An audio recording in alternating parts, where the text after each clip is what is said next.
You're listening to a Loot Dummies podcast, lootdummies.com.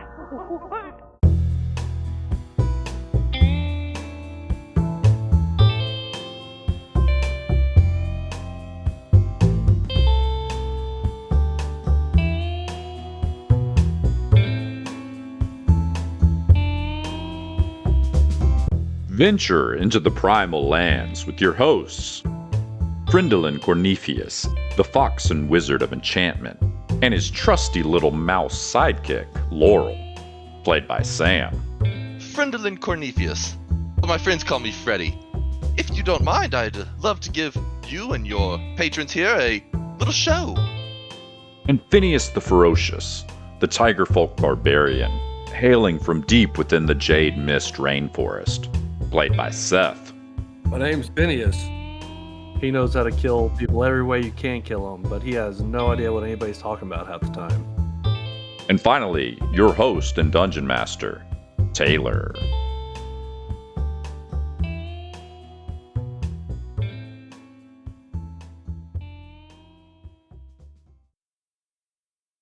No, Tommy Trotter sounds like something that's from Napa Valley because it's from Napa Valley and they think they're But slick. it's whiskey?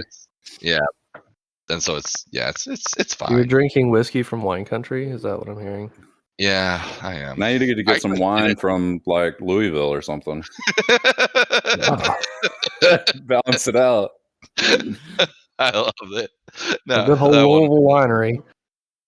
Oh my god. Well, the Canadians are covered in snow right now. Find that interesting.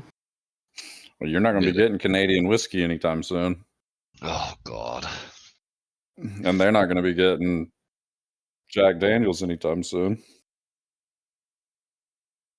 Okay. Let's play some D&D. Let's get back into it. Welcome everybody back to the Primal lands of Emotria, and I need to start with a recap. Was that me? Sam did the honors. Give him something. Give him something good. Bro.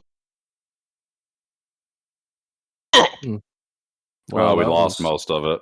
That was painful. Because I was moving my titties around the whole time too, so it was really special. Wow. Oh my lord. Okay. Let me ask you this. How far back Yeah. do you want me to go? Just maybe after we left Rivermore, which would have been the last session. Do Do we get to talk about Pipkin and Moira then? Sure, we can talk about Pipkin and Moira. We would have met them at the very beginning of the last session in the morning. Cause see, my notes. If I was So- given, I'm going to go back to the middle of the session before last. At the River's Blessing Inn. Okay. On the 4th of Tor, around 8 a.m., the day that Durop said we'd be leaving. The carts are being loaded by Blep and Nareep as Durop greets us and introduces us to two new compatriots for the army. Pipkin, a small clerical mousefolk with a fake gold armor, what the fuck? Rusty shield and a flail, and Moira, an honor folk holding a trident with cloth leather armor. May have miswrote that. Finn tries to gently intimidate the newcomers, and they pass his inspection. As we head out, our destination is Vindfel, and it is to the south. So we leave the tributaries of Rivertown and start to come out of the mountain forest into a great grassy plains. On the second day of our 50-mile journey to Vindfel, Finn is nervous about the wide open space as he's only ever seen forests and jungles. Freddy sees a multitude of animal tracks heading west to east perpendicular to our southern trajectory. As we continue through the plains, we see a massive herd of woolly bison traveling across the plains as far as the eye can see from west to east, same as the tracks we had previously seen. The super woolly bisons with ivory horns are blocking our path completely, just an ocean of moving meat. Durop stops the carts and declares that the path is blocked. As Finn casts Speak with Animals and begins to speak to the herd, asking them to make way for our carts so that we can move through. Finn, thinking he's the superior being in this moment, begins to walk amongst the bison as Freddy kind of keeps up. They realize that a calf is in trouble. So Oh, yeah. there's a strange artifact on my paper. I don't know what it means. There's a symbol. Oh. Laurel. Laurel, my little rat buddy. Freddy and Laurel get to the calf, and Finn tries to use the 12-foot snakeskin as a sling. Freddy sells the calf down, and they free the bleeding creature. Bleating, not bleeding. So I know what you said. We continue moving through and amongst the herd, and ultimately come free on the other side. Continuing across the plains, Freddy finds a carved piece of ivory on a necklace, and it is the Woolhorn amulet. So at that point, we take a long rest, and we start out the next morning on the 5th of Tor at 6 a.m., traveling south through the plains and fields, as Finn notices some mounds of dirt. But something seems off, and the horses are nervous. Finn, on top of the carriage, yawns the word trouble, and starts zooming at blazing speed towards the dirt piles. I think Freddy was a little perturbed by this, but not really sure what was happening. Finn zooms over to the dirt piles and hears some chittering noises inside the mound to his right and changes course. As Freddy begrudgingly saunters that direction, a giant armored insect centipede with a large triangle head and black bulbous eyes bursts out of the ground to attack. As the party rolls for initiative, Freddy starts running. Finn leaps through the air and busts one of the eyes off of the creature. As Finn misses the other eye, the creature, and he darts away. Freddy gets in there but gets attacked, but then he turns invisible. Finn runs back in and is able to slay the Ankeg as Finn tosses the carcass through the air. Chitinous plate lands on the ground and he throws it over to Freddy. Freddy collects the chitinous plate. As the party continues on their way, we come to Vindfel, where we are greeted by some ornately dressed goosefolk guards and invited inside. Yeah, that's perfect. Okay, so as you said, after you traveled for a few more hours after your Ankeg fight, you arrived at the town of Vindfel. You see hundreds of homes swaying on stilts high above the ground inside a wooden-walled city. You're greeted by a goosefolk guard at the gate who says, welcome to Vindfel, My goodness. Perfection. The gates open and the guard steps aside and begins to shoo you in. We've been expecting you. You're late. The festival has already begun. Honk, honk. Oh, well, thank you so much for your graciousness.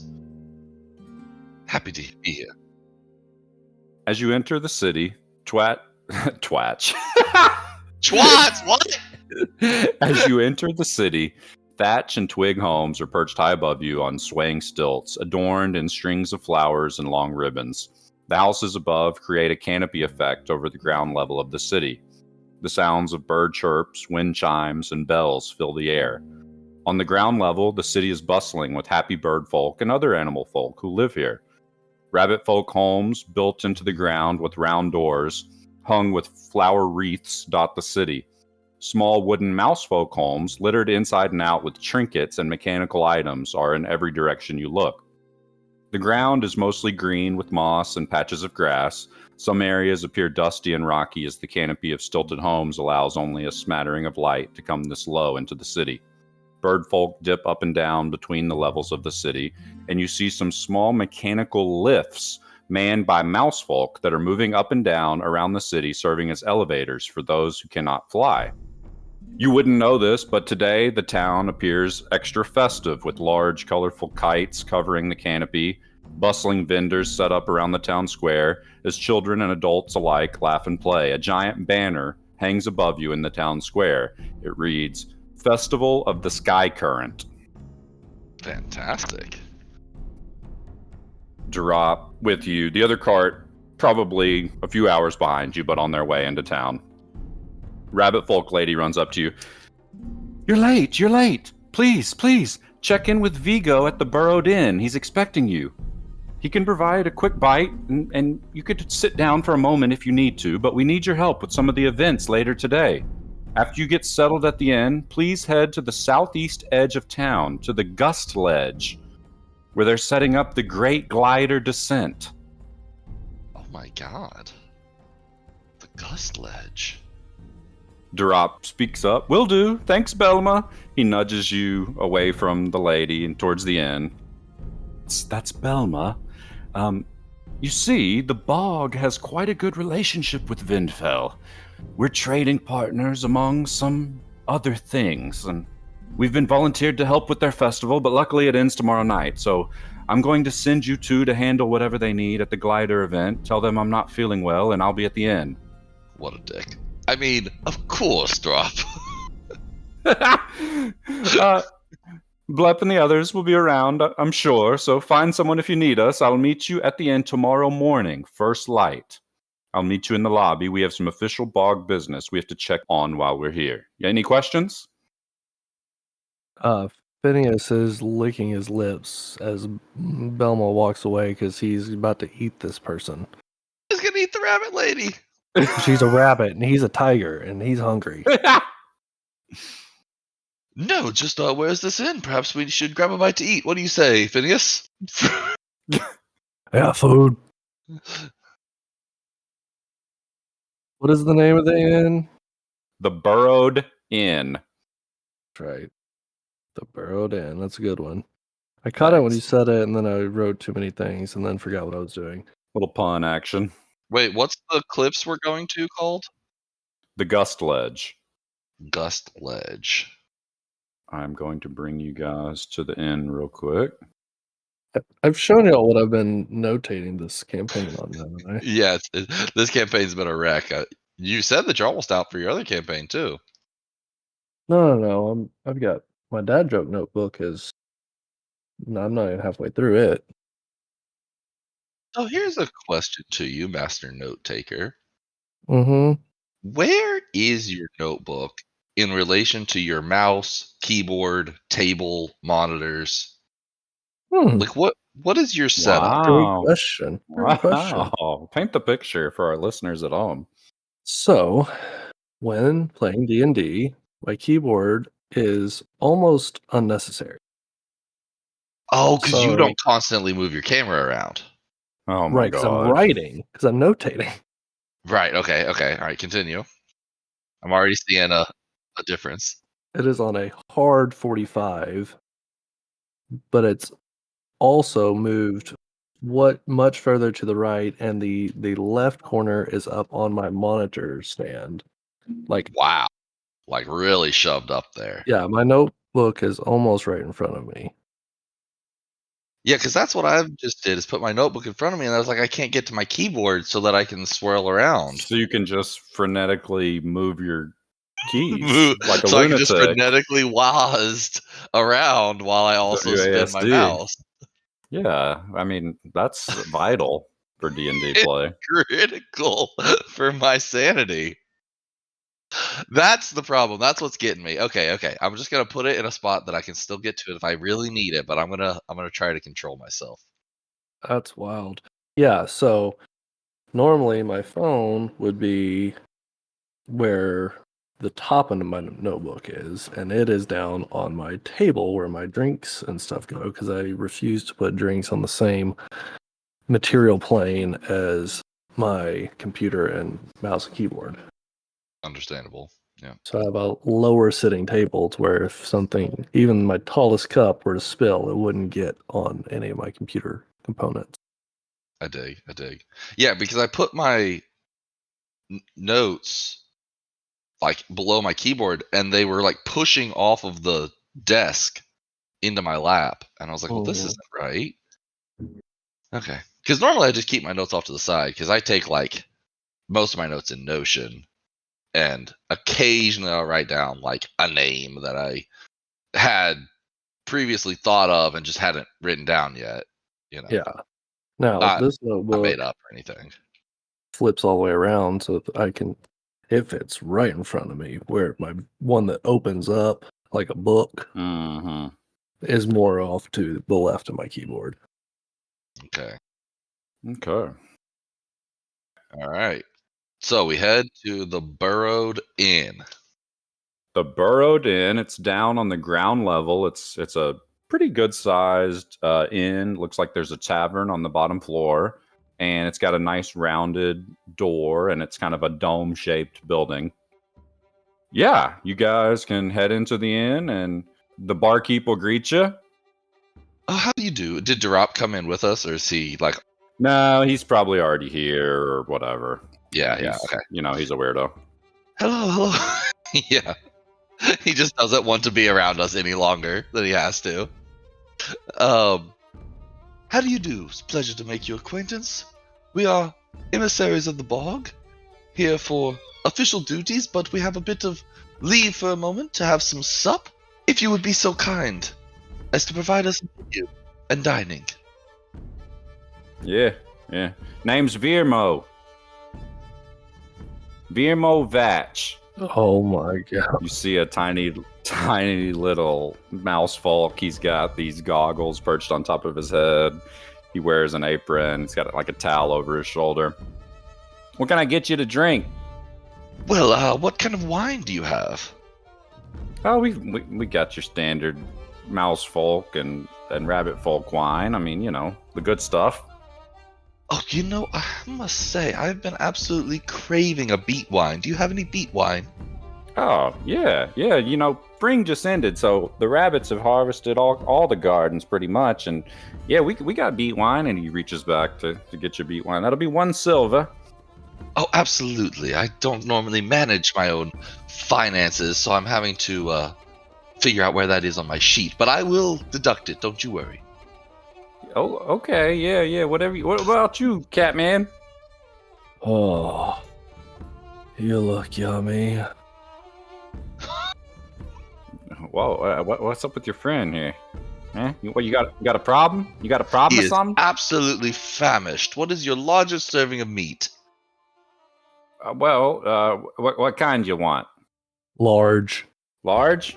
All right, I'll do something for you. I'll be right back. What is Heads this back into the back. creature's name?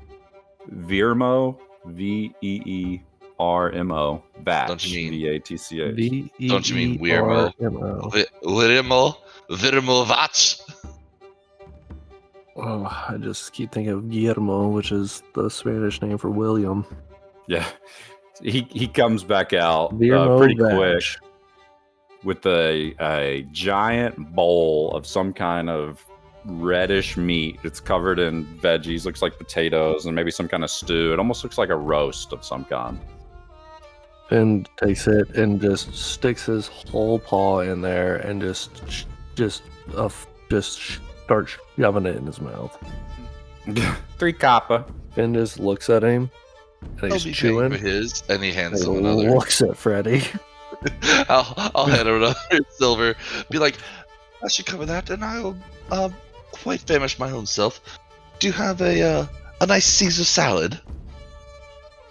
We got great salads. Yeah, we got great salads. Lots of rabbit folk around. He kind of points around in the bar. So as you look around the bar, you see a rabbit folk lady off to your left, and then back behind you, there's another mouse folk who's seated. He's covered in like grease and grime, and he's got similar goggles on.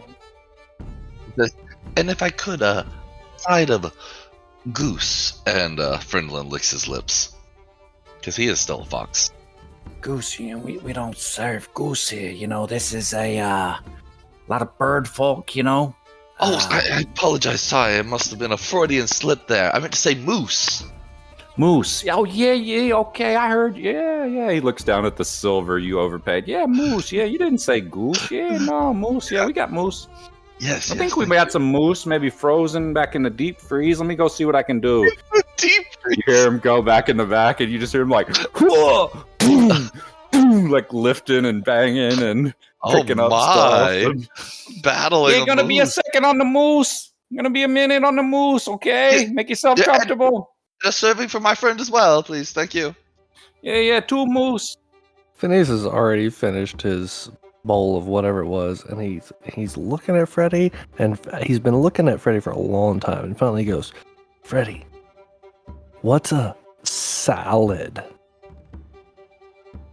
Well, my friend, you see, not all folks partake in fruit of the blood, if you will.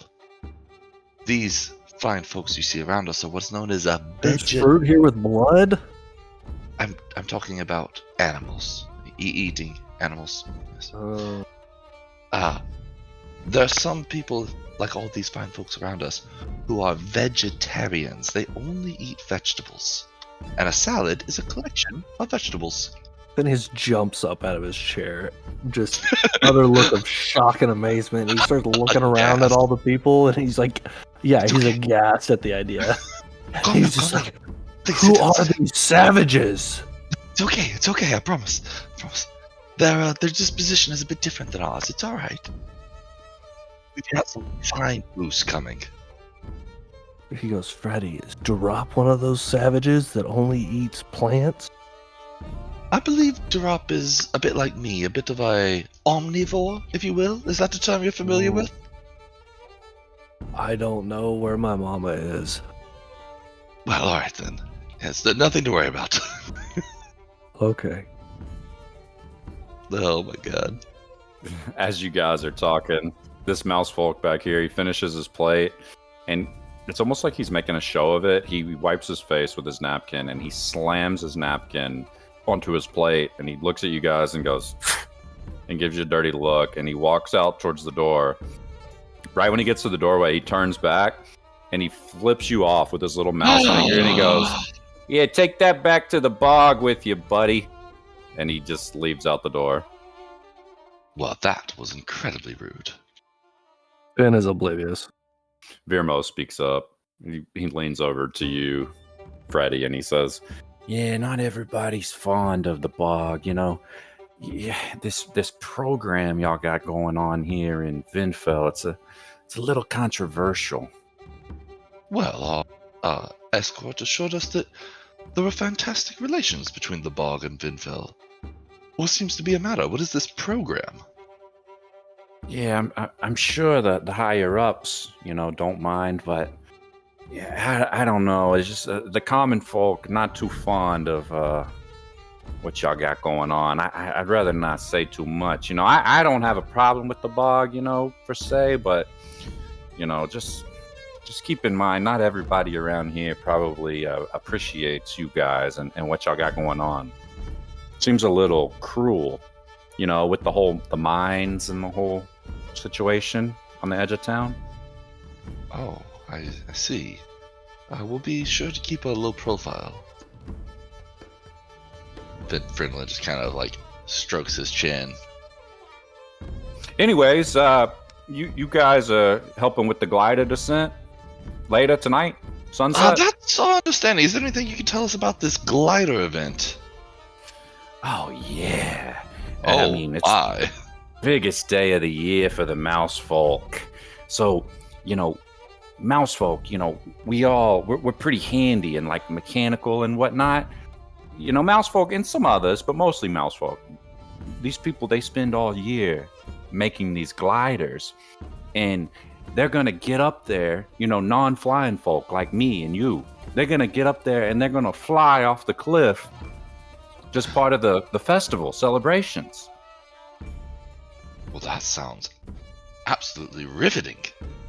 There's a contest and they give away some cool stuff, but it's more about, it's our way as the ground folk. We show solidarity with the others in Vindfel, and it's also a way that we honor our connection with Gond.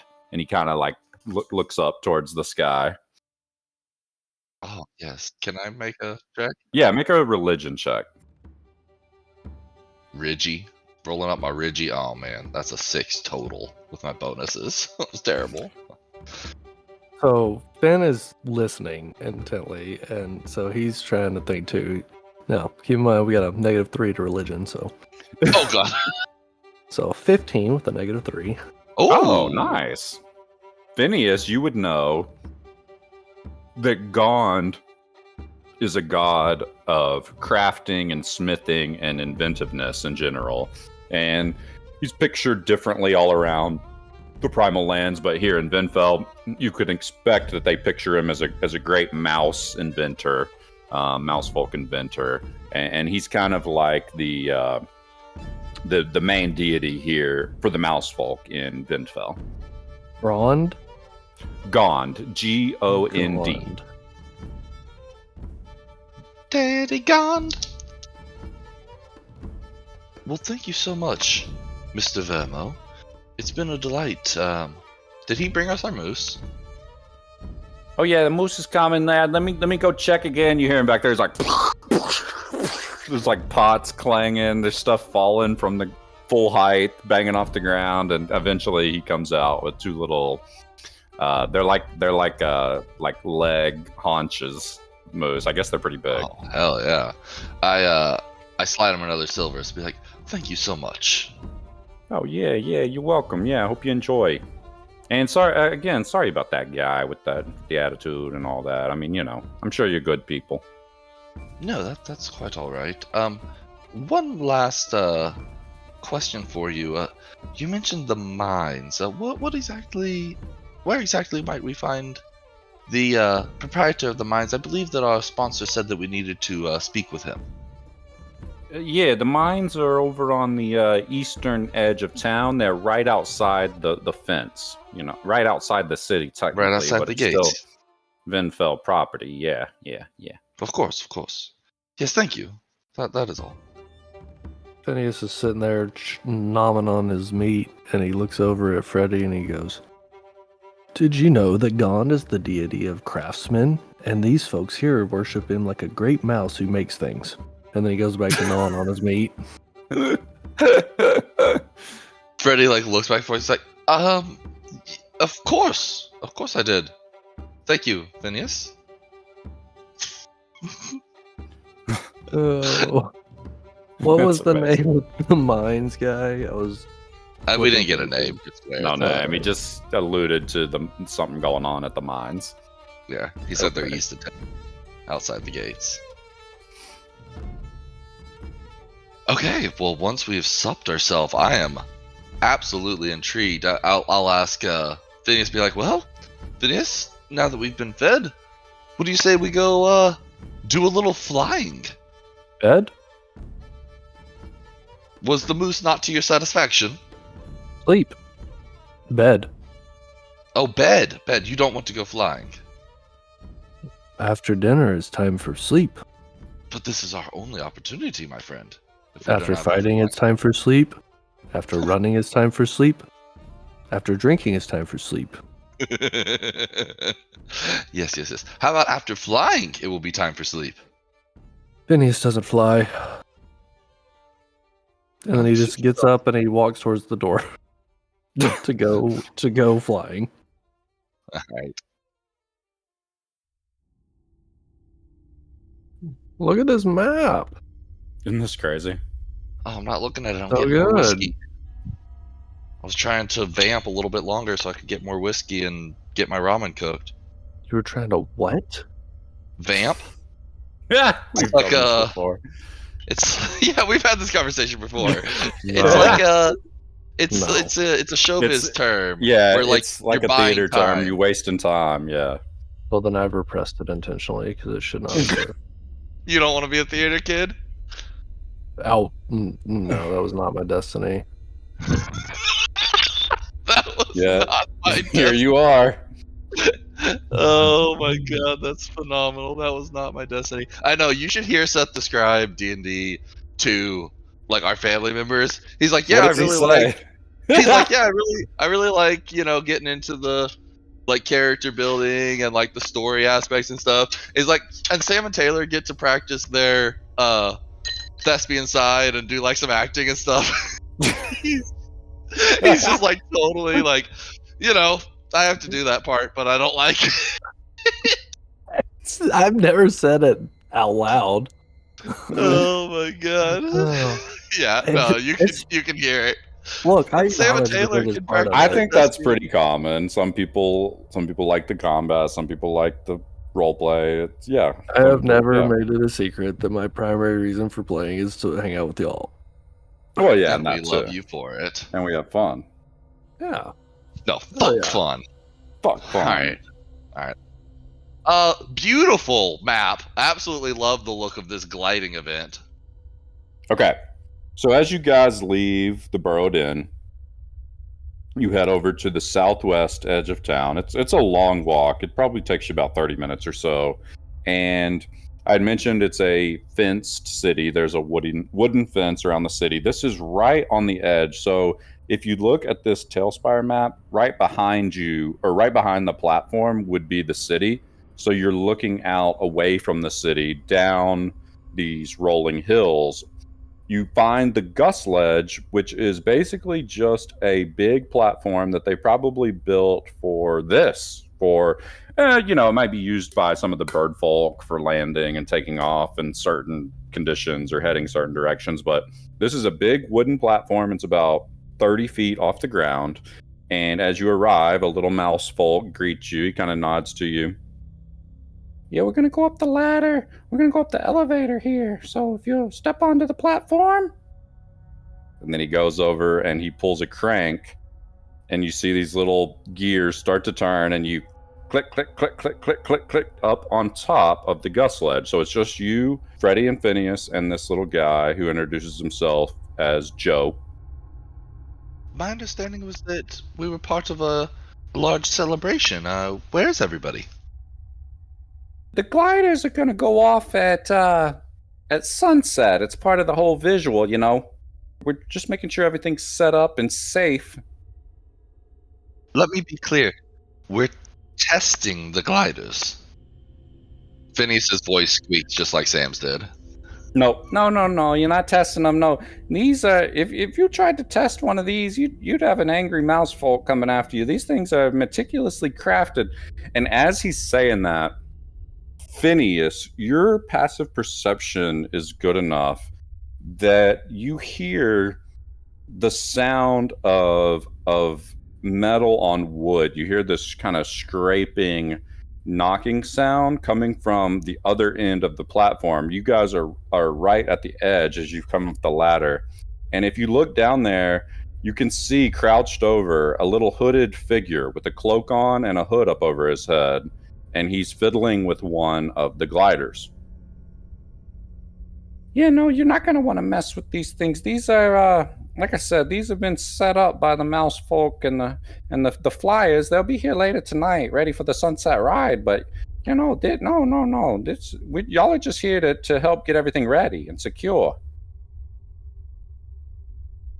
Phineas just kind of cocks his head and watches the small hooded creature. He doesn't say anything. Okay. You can hear more of these sounds, kind of a twisting and a scratching from down the platform. And Joe, your companion, he starts to walk down the platform this direction, and he says, yeah, so we're just going to make sure everything looks okay. And then what's going to happen tonight, I'm going to have you guys up here on top of the platform. When the gliders start flying, we're going to have the different bird folk, like the swallow folk and the goose folk. They're going to be kind of circling the skies in case something goes wrong, which, it always does. Rest in peace, Biamo, from last year, He looks up to the sky. Oh, no! Yeah, so hopefully, if one of these things malfunctions, you're going to have a pretty exciting scene with the swallow folk dips down and scoops them right out of the sky. It's incredible, but so my understanding is that the mouse folk are very good at tinkering. I'm so sorry to hear about Bartholomew. Yeah, they're good. Biamo, he forgot to check one of the wings, and here we are. Rest in peace. God rest his soul. Phineas is still just assuming that everything that is currently happening on this platform is supposed to be happening. He's not crazy about how high it is, but he's also climbing giant trees in the jungle, and he's barefooted, so he's not overly concerned. But then he goes, hey, Joe, Yeah. What's your coworker's name? Who are you talking about? Your little buddy down there working on the gliders. he comes around the corner and he looks, and it looks like this person has ducked behind the next glider further down. He's like, "What are you talking about? Nobody's supposed to be up here right now." Let me see. Wait, is that my job? Yeah. What? What are you talking about? Phineas, did you see someone? At that point, Phineas just launches. Okay, I was waiting for that moment. He's airborne. Okay. Brindle's just like, well, there he goes. Thanks for listening. Tune in next week to find out what happens to our party. Join us at patreon.com/lootdummies to listen to these episodes significantly earlier and get other goodies, including 3D printed miniatures and access to our Discord.